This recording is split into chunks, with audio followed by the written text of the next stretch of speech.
So I have a couple questions. First of all, when you're reading the script, I mean, there's no way you can get across that in words, right? So what did it say in your recollection? And then how did it feel to actually walk onto that set? But those production designers did a really amazing job. You can smell it. Yes, Kate Quinn designed the movie and did an extraordinary. She designed Shallow Grave. You know, there's a lot of people kind of cut their teeth with this group of filmmakers. Kate Quinn designed Shallow Grave and went on to do this. Well, I do recall it, described it very well. I mean, John Hodge did an extraordinary job of adapting the Trainspotting novel anyway. The Trainspotting novel, every chapter is written for someone else's point of view, and there are many, many more characters in the novel than there are in the film. So he kind of amalgamated some characters and boiled it all down, and he did a spectacular job, really. And I think it was very clear in the writing. I didn't, you know, it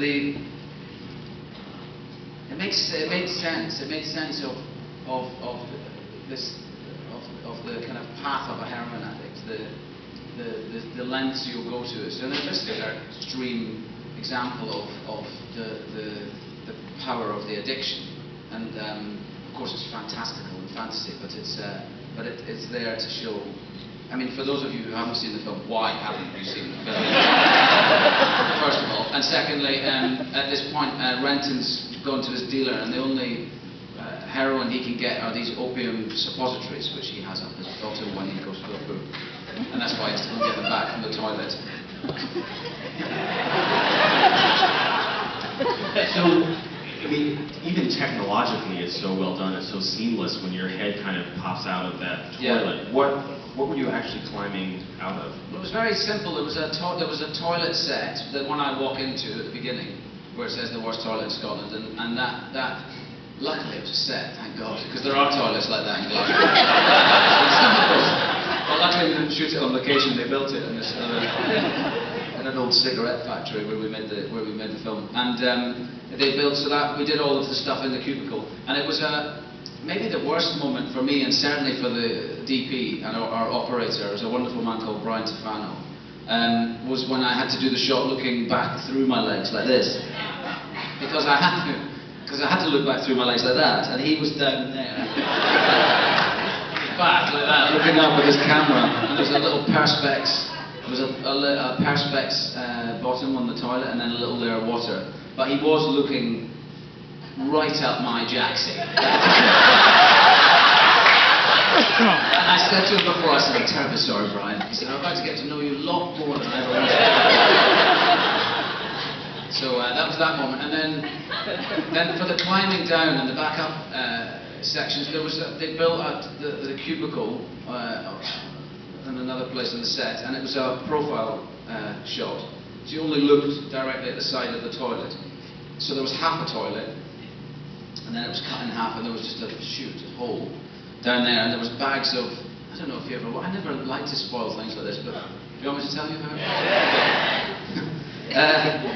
So around the edge of the toilet there were little plastic bags full of water, and there was a props guy or two underneath the floor. It was built up about, it was probably built about 2 meters above the floor, and off the floor of this stage. And then the props guys, as I went in, they patted the bags so water splashes out. And then we did about 3 or 4 takes, and it was just going down a chute. You know, they built a chute, and someone, I guess, was down there and grabbed me and helped me not to slide down too quickly. And but we got it, and I remember Danny saying, "Okay, that's great." Danny was so economical. He never, in Shallow Grave, we did some scenes in 1 take. He didn't even do a second take. I remember there's a scene in the van with the 3 of us just before we go and bury the body, and we draw short straws. And in that scene we did it once, and we didn't even do a second take. It was quite unusual, really. But he was very economical. We'd done it. I'd gone down the toilet 2 or 3 times. He said, "Okay, well, that's it." And I suddenly I thought about the fact that you would have to go, you know, there's a U-bend in the toilet. And I thought if you really went round the U-bend, you'd have to turn round. So I said, let's do one more. And then I did you know, with my feet turned round. I just thought it was more accurate going round the U-bend.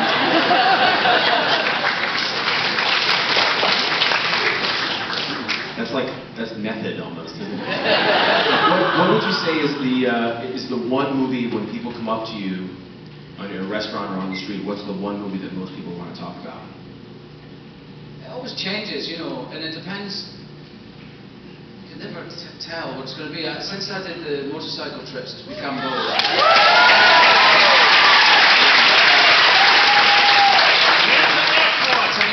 And at the same time, it's always very disappointing when people go up and say, I like your films and everything, but those bike trips were great. A whole career of movie acting, literally down the toilet. So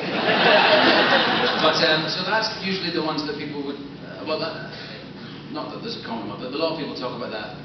Star Wars is one that comes up over and over again, and Train Spotting, and but a lot of the kind of, made a film called Velvet Goldmine that people talk about.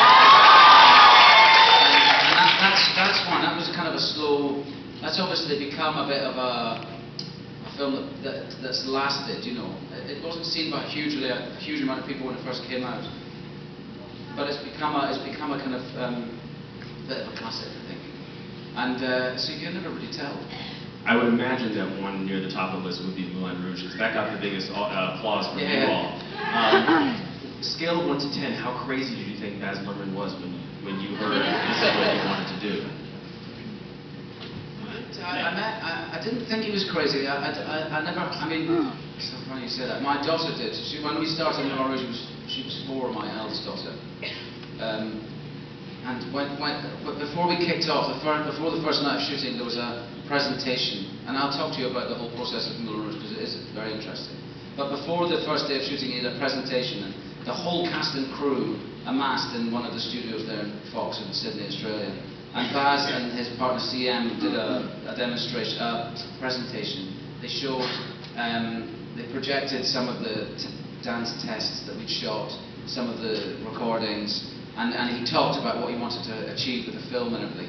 And as he was doing it, because Baz is never happier than when he's got a mic in his hands in front of an audience, He'd talk and talk and talk. And my little 4-year-old daughter was sitting on my knee and she went, what's his name? I said, that's Baz. And she went, crazy Baz. That's what he became known as from then on. And he sort of is crazy in a brilliantly creative and fantastical way. And his partner CM, his wife, who's his costume designer and his set designer, is sort of the person who takes that crazy fantasy and makes it work on screen. I mean, Baz is in charge of the shooting of the film, of course, but she's sort of the worksmith who puts the nuts and bolts of it together. She sometimes wrangles his fantasy and makes it real in a way. And I think that they're a beautiful partnership, creative partnership, and one wouldn't be as great without the other, But the actual process of making Moulin Rouge was extraordinary in that we went over to Australia and we did a 2-week workshop. I mean, six months before we shot the film. And I went out there with Jim Broadbent and some of the other cast. Richard Roxburgh, who played the Duke, was there. But there were some other Australian actors reading the other roles who weren't cast yet. And Nicole was there and I was there. And for 2 weeks we workshopped it, the script, as if it was a play. We rehearsed scenes, we worked on numbers, we did a bit of recording, we did some dance, training.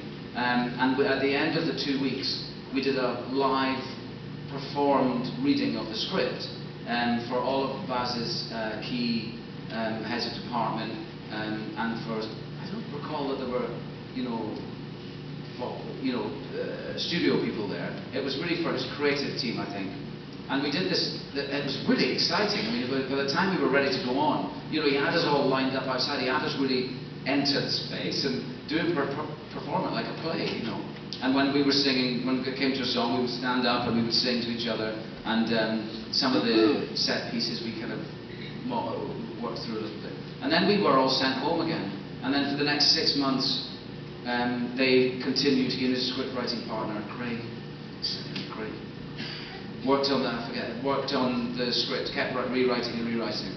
And then we came back, all of us, and it was all cast by this point, and we embarked on a 3-month rehearsal period, where it was like being back in drama school. We had singing lessons from 9 to 10, and then movement, and then lunch, and then we would be working on a scene in the afternoon, or a group scene, or a dance, or And this went on, and every time we would rehearse a scene, we would come back to it maybe 2 or 3 days later or in the next week, and the work that we had done and some of the improvisation or whatever that we were called upon to do in the rehearsal was now in the writing. So we were actually, as actors, called upon to be part of the creative process of the story itself, which is really, really quite rare, really.